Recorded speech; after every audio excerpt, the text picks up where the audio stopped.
Welcome, everyone. I'm Corey Allen, and this is the Overton Report. It is November 16th, and wow, what a wild couple of weeks it's been.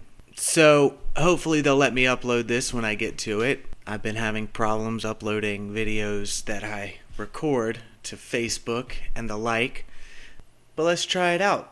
I'm going to touch briefly on our experience at the Million MAGA March in Washington, D.C. over the weekend. The corporate media, the one that leftists claim are part of the resistance that they are. It's hilarious. They've given estimates of a few thousand to 15,000, 20,000, but all you got to do is look at these pictures. I mean, this went on for block after block after block after block after block after block. It was massive.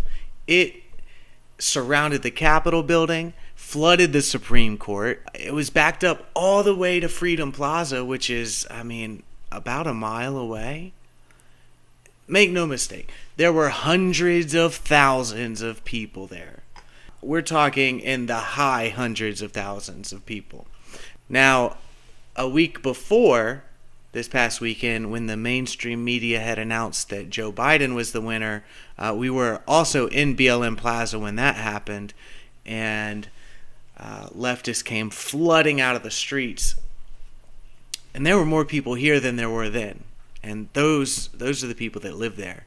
It was crazy, but not a single building was destroyed.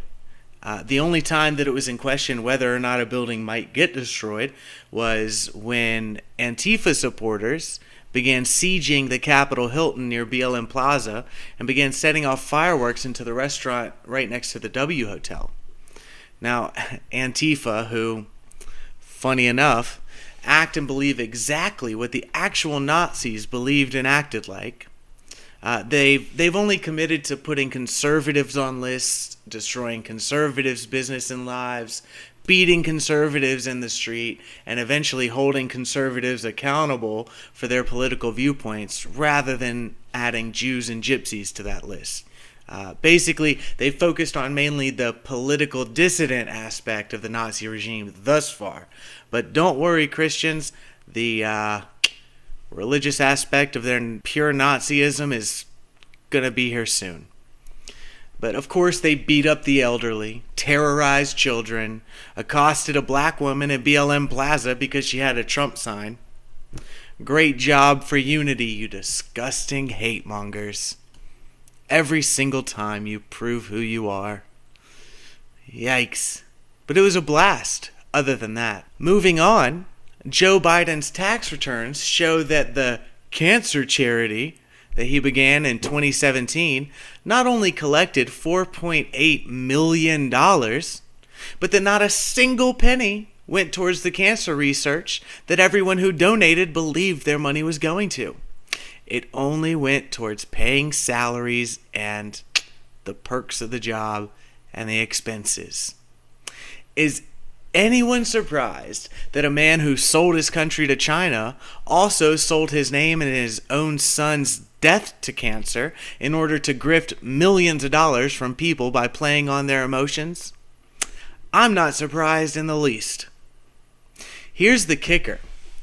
The charity paused operation in late 2019 when old Joe Boy announced candidacy and began running for president. You can't even write this stuff, guys.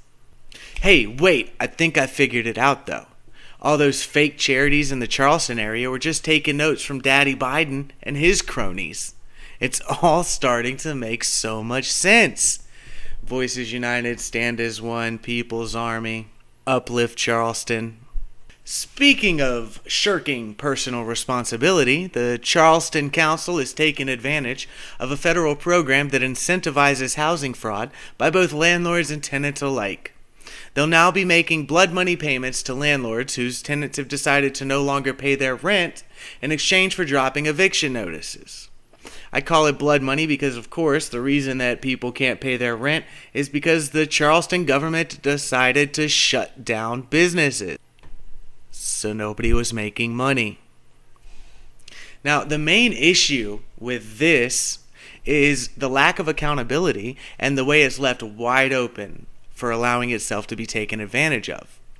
If I'm a tenant and I know that the person who I'm responsible for paying in order to keep the roof over my head as well as keep it maintained is not going to evict me for non-payment, but instead is going to go to my collectivist daddy, the government, for the money, what do I care? Especially if I'm a leftist who doesn't even believe in the concept of landlords and personal private property in the first place. And if I'm a shady landlord, what's to keep me from making a deal with my shady tenant? Half price rent, then we do this eviction, and then we'll split that money. I mean, this, and it's not only this. This is one of my biggest hang-ups in the entire concept of central planned economies and the massive bureaucracies that invariably control them. Fraud, cronyism, the growth of the government and their hand-picked monopolies at the expense of the individual, which, let me remind you again, is the definition of fascism.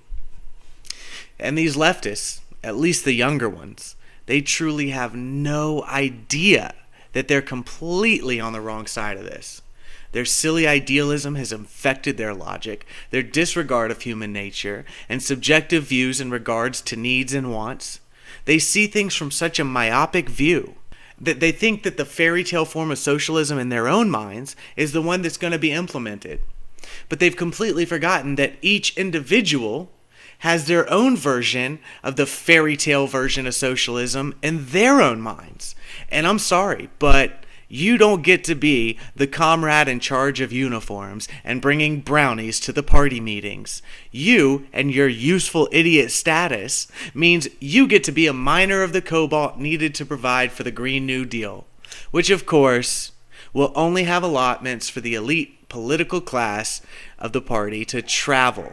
But don't worry, that cobalt you're mining, you'll only have to do that for a few years because those fumes are going to kill you pretty quickly. Oh wait, never mind, just wear your mask and you should be good. This has really gotten to be ridiculous. We have huge tech companies and governments censoring everyone who doesn't agree with the viewpoint. And then we have the leftists who dress up like they're some kind of rebels, acting like they're still on the side of the resistance. You're not.